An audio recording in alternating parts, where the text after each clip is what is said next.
I'm excited to have a very special guest on today, Tey. Tey, thanks for being here today. Thank you. So yeah, we're just going to get started a little bit with your just incredible story. I mean, I read your book too online, The Invisible Sun. It was fantastic. And yeah, we'll just kind of go from there. So your story started in Kuwait. True. My story started in Kuwait. I was born in Kuwait. And in the Gulf War, my parents went to Lebanon, or we fled to Lebanon, to Beirut. In Kuwait, I was in an American school, so I had to continue my English education because many people ask me, why didn't you go somewhere else? Especially that my father is Syrian, so I carry the Syrian nationality, and the question always pops up, why didn't you go to Syria? Well, during that time, Syria didn't have an English school. They did not allow to teach English at schools. So my only option was to go with my family to Lebanon. My dad decided to go to Lebanon, so there we went. Lebanon was a very interesting time because we left Kuwait from the Gulf War to land in another war, which was the civil war in Lebanon. And most of my memories in Lebanon are centered around the theme of war. We had the war with Israel, we had many wars with Israel, in fact, and the assassination of the Prime Minister was as well a big event in my life where I said, okay, I'm gonna leave Lebanon, and I went to Dubai. I worked for 7 years in Dubai, and in 2011, I came to the Netherlands. In 2014, where I had a wake-up call, and the Dutch dream came to an end, and the immigration services told me your work contract has expired, so you need to go back to where you came from. And I started in fact, I think the invisible man was born in 2014. A new identity was created, a new perception, a new Tey was born. And this was due to the asylum process that I had to go through in order to stay in the Netherlands. So again, the question pops up, Tey, why didn't you go to Dubai? Why didn't you go back to your birthplace in Kuwait? Why didn't you go to Lebanon? Yeah, 2014 is the climax of the Syrian civil war. Airports are not functioning. As a Syrian, people should know, I mean, for the viewers as well, for the European viewers, most of you have European passports, so you can flash your passport anywhere and you can travel. But as a Syrian, you need to apply for a visa to visit your home country even. So there was no visas to be granted for Syrians in 2014, and the only option was to apply for asylum. So I found it to be a little bit funny or uncomfortable to leave my house in The Hague, leave my dog, leave my one bedroom, leave my car, my scooter, my Ado Den Haag card, my football life every Sunday, cheering for Ado Den Haag, having a beer in the stadium. Yeah, I had to leave all this behind and go to a place where my fellow countrymen were. I do speak Arabic, but my accent is Lebanese. I don't speak with a Syrian accent. So it was a very uncomfortable experience to go through, leaving everything in The Hague and going to Ter Apel in the northern part of the country to apply for asylum. But there I learned that how much uncomfortable my experience was. Imagine, those people leaving their homeland, some of them even walking from Damascus to Ter Apel. And literally, they came walking. It took them maybe a month and a half, but they made it. Some of them didn't make it. They died along the way. Their ships sank in the Mediterranean. So this is where you start to appreciate what you have and to find that you're really blessed to be in The Hague and go apply for asylum and not to have to go through all this journey that they went through. So that's why I said a new man was born, because out of this, unexpected place, the least expectation that you can have in a refugee camp is to find your purpose. But Tey found his purpose in a refugee camp, not in a bar over a beer, or not under a shower. It was there in the camp that I found my purpose, and I, created this character of the Invisible Man. Yeah. I'm sorry it took a little bit long, but I want everyone to understand where we started from and where we are today. Just to tell people that it can happen to anyone, and always try to get the best out of it. Yeah. And also, of course, if you want to learn all the details, you can check out the book, The Invisible Man. It's pretty much available while books are it is on Amazon. It is on the American bookstore in The Hague. They can get it on my website as well, Tey El-Rjula. Okay. And then, so when you were at the camp, you started learning more about blockchain. True. Through an online course, correct? True. While I was in the camp, I went there I went to the refugee camp basically with nothing, just my backpack and my phone, my Bitcoin wallet. One of the good experiences that I had in the Netherlands was to know Bitcoin in 2012, and I started my career as a miner in The Hague. I was one of the first miners in The Hague, and I was so happy with a small facility mining Bitcoin, offering services for others to mine in a pool. And I took it a notch further, where we developed a plug-and-play product. You just plug it in the electricity, put an Ethernet cable, and this device starts mining for you. In 2014, during my asylum process, I had to stop all my business activities in the Netherlands. And I went to the camp with my Bitcoin wallet with a few Bitcoins on it.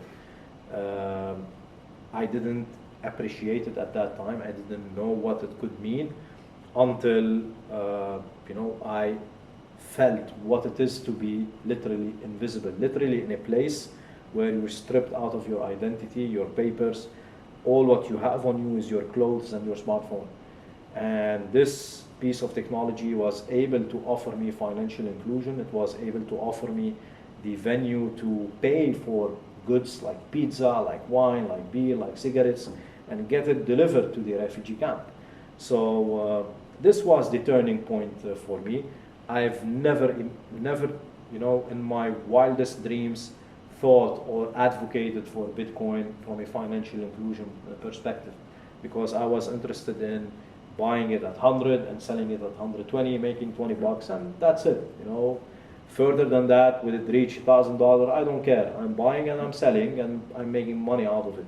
So when you're living in that situation, you realize that yes, this is a very powerful piece of technology, because it can offer financial inclusion for 4 billion people around the world with a very comfortable access or ease of use, simply by using your smartphone, internet connection, and clicking a few buttons on your wallet.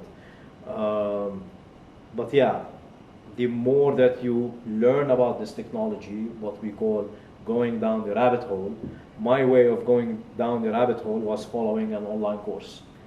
Back in 2015, when I started my first MOOC program in the University of Nicosia, it was I was the joke of the camp, because who studies online? Even my parents would tell me, what are you studying online? There is no, are you going to a physical class? I said, no, it's online. He said, no, but that, it doesn't make sense. People did not feel comfortable, or they did not, some had shame even to say they're studying online. So look at where we are today. It's a huge change in perspective. It's a flip in people's perception on studying online. But in 2016, I did my master's in digital currencies and blockchain technology online, and I didn't have to visit the class. All in the refugee camp? In a refugee camp. That's amazing. Through a laptop, through an internet connection. So if even putting that perspective in COVID today, we all had to stay at home. So in one way or another, we all had to be refugees, but at the comfort of our own houses. You can open your tap water, you can drink, you can take shower, you sleep alone, you eat alone. Yes, you're lonely, but you are living somehow and how refugees live. You're studying online, you're working online, you're meeting your family online, everything is happening in the digital space. And guess what? We're transacting online, and this is where the world of crypto can add value to our lives. So yeah, online education is, I think, a very underrated topic still. We still believe that you have to go to class, it has to be physical, but one thing that the pandemic was, it was a good wake-up call for mainly 300 million students, that you can use Teams, which is a Microsoft corporate product, to study, connect with students, and connect with your teachers.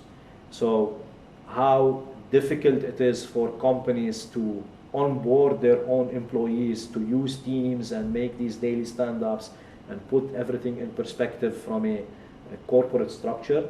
A student who's 13 or 12 years old, he's using Teams to connect with his teachers. So yeah, the world is changing. Yeah, yeah. We'll talk about more like the online courses and the Yeah. technology in the second part. But you mentioned pizza earlier, and in the book, there's a fantastic story about how you ordered pizza. It was mainly Dutch food, bread and cheese in the morning, 2 slices of bread with a slice of cheese, some jam and butter, what you get in an airplane, like the small pieces. You have a plastic bag with coffee, sugar, and 2 plastic cups and a spoon for your tea. Lunch was boiled eggs, I think 2 or 3 boiled eggs with a cup of soup, and dinner was vegetables and rice. To be honest, dinner was the worst because the vegetables, they were okay, but the rice was half cooked, so it always crunches. And you know, for the first few days I was, yeah, thank God there's food and we're not gonna die from hunger. Then a few weeks passed by and I was, okay, you know, stay positive. This could be a good diet for you. Too much Cup Saloon, too much Burger King. So just you know, take it easy and enjoy the food. But then a month and a half passes by. I said, no, it's enough.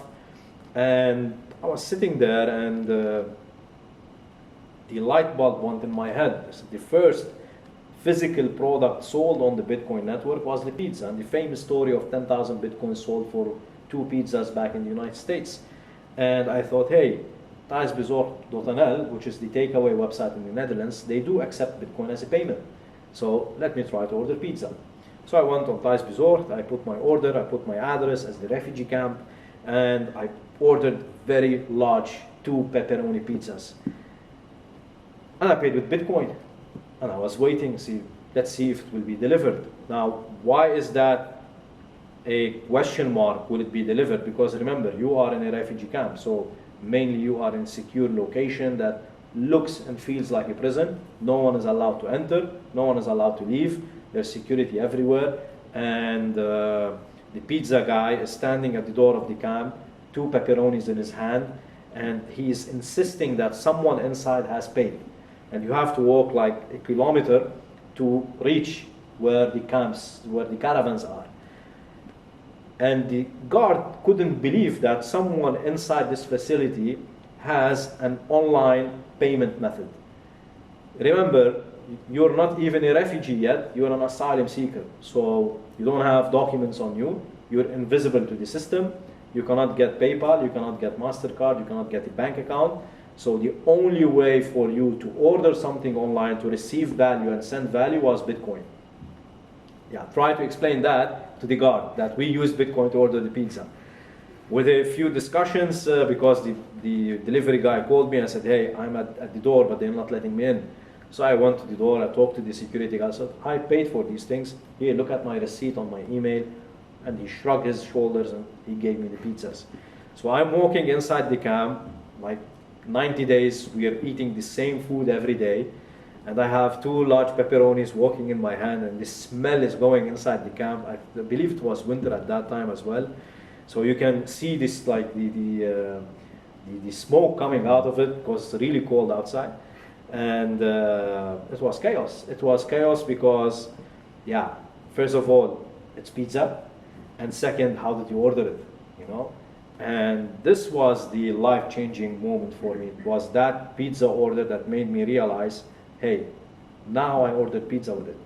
But what if I can, you know, work and get paid? What if I can translate from Arabic to English and I can get paid? What if my services as a moderator on various Bitcoin platforms can get paid for it? So this is where you start an economy in this closed place, simply because there is value, there is talent, there's human capital that you can monetize.